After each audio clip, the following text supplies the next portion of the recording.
So someone brought up Lightyear. Lightyear was not as bad as I think people wanted it to be. It's certainly not performing at the box office, but I was actually surprised at like how it wasn't like a woke pander fest. I mean, Well, I mean, it's Tim Allen's not in it, so I'm kind of like nobody care ambivalent necessarily about seeing it. Well, see, there are many, I would say, multiple facets as to why I think that Lightyear did underperformed as it did. One being that Tim Allen wasn't voicing Buzz. Another being that they that Access Media sold the movie on the whole LGBT shit. Another factor being that nobody asked or cared to see a Lightyear movie in 2022. I don't know what that is, but like there are many there are a multitude of factors that just play into this. Like it, the way that they sold the movie, it was just like, oh, this is going to be something that's serious, this, that, and the other. And it's just like, but most people, whenever they watch, if they're looking at Buzz Lightyear or if they're looking at Lightyear, they want something fun, action oriented, lighthearted, some some humor in there, kind of like Toy Story or like Buzz Lightyear Star Command. Like there's like a multitude of factors, but I think it's just that people are just tired of Disney shit. Personally, like you look at how Incredibles performed back in 2002. I think that movie was 2003, somewhere around there. And then you look at how Incredibles 2 did. Now, Incredibles 2 wasn't bad, but it was kind of like telling the same story, sort of, in a way where but instead they had Elastigirl in the forefront, and she ended up getting captured. And then, Mr. Fantastic got captured. And then the kids had to save him again, kind of thing, along with some other side heroes and stuff like that. And it was just rehashing the same story, for one. For two, as incredible...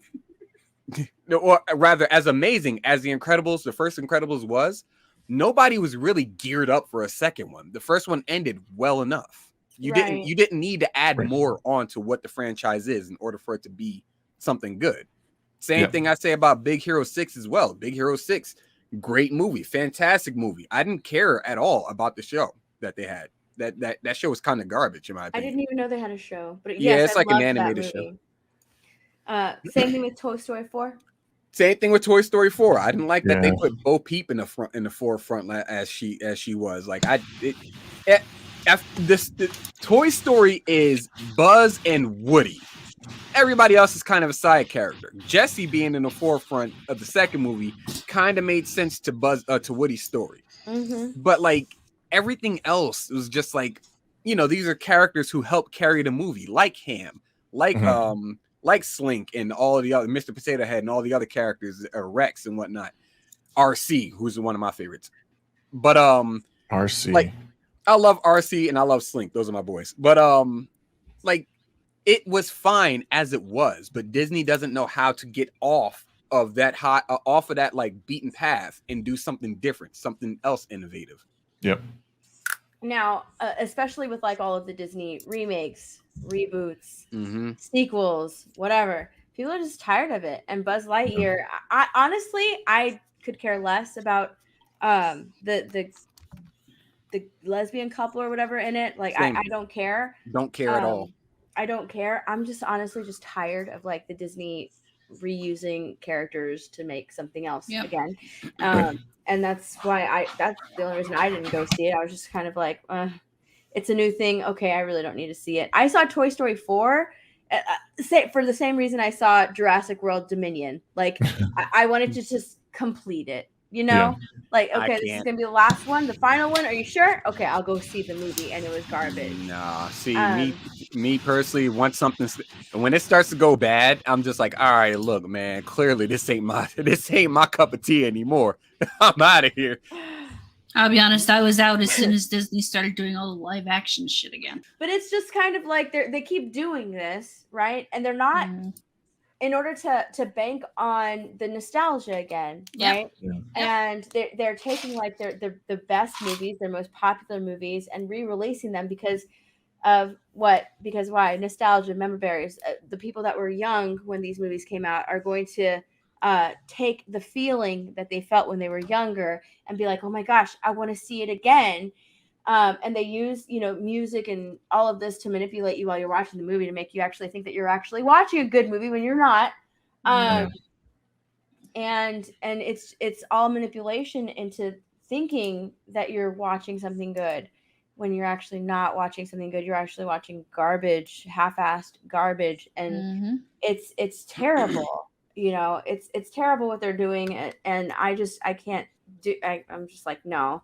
That's why I'm not watching Lightyear, just because I was just like, nah, y'all ruined Toy Story with Toy Story 4. You're not gonna ruin Buzz. You already ruined Buzz in Toy Story 4.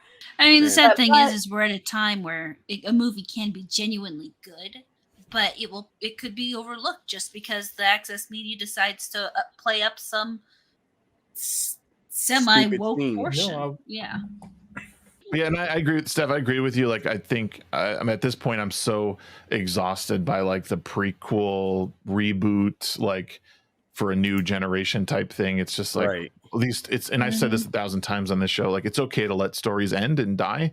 We don't need to endlessly go over this stuff and recreate it for a new generation. I think that was one thing that we were spoiled with, is we got so much original stuff growing up, and now to see it all like rehashed in some way is just like, this is kind of lazy. Like, well, even the stuff that wasn't Disney is kind of like, but they've done this in the past, right? Because and I think this is just a different way of Disney doing what they did in the past, which was to take away the movies, put them in the Disney vault, and then re-release them later. Do you remember they played the long game. Do you remember when they used to do that? Oh, yeah. So now it's kind of like, okay, we're just going to re-release them in a different way, a different format. So like, we have the live action now. Now we have Lightyear. Now we have something else. So it's the same way of like doing that, with like putting it in the Disney vault. You can't find them anywhere. And then we're going to re-release it. It's out of the vault only for a limited time. So it's not like, it's just a different way of them doing that. It's a different way of them getting money, so it's just all about that dollar for them, which is fine. I mean, they're a mega corporation. Hey, it should always be about the dollar. I will say that we when we were young, even the remakes or reimaginings we got were more original than they are today. I mean, Disney doing a live action shit literally just took the script from their cartoon movies and applied it to a live action movie with very minimal, if any, changes. And that we got, when the Disney movies came out when we were young, they literally reimagined to many degrees the entire story. And so, I mean, now they just, our kids are getting lazy bullshit. Yep. They aren't even getting effort. Not our kids. Not our kids. Yeah. Our kids all read Brothers Grimm too, but that's a different issue. And Brighton is right to an extent. Like, we did get remakes when we were kids too, but like you said, there's a lot of them were more tastefully done. But like a lot of the Disney stuff, the Disney stuff was a lot of it was original.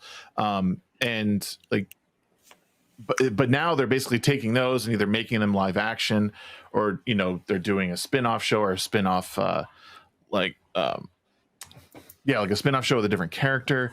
It's just annoying. But it's happening everywhere, like with all genres of movies now, where they're just rehashing old things and telling our new story or whatever the bullshit is now. It's like, I feel like now, especially with Disney and everything under the Disney umbrella, like Marvel, shows are being made like Kenobi in order to prop up another character for their own spin-off. So let's use these older characters that people love and use them for a spin-off. So even with Marvel, we had what is it? Like Kamala Khan and Wanda and Vision, in order for that other lady, I don't even know her name. I didn't watch the show. Agatha Harkness. Agatha. So Agatha's going to get a spin-off for Agatha. We had the Multiverse of Madness. Multiverse of Madness for what's her face? Miss America, I think her name was. Yeah, so it's more of like, they're focusing on the long game, which is great, but they're ignoring I think their connection went bad. A good story at its core.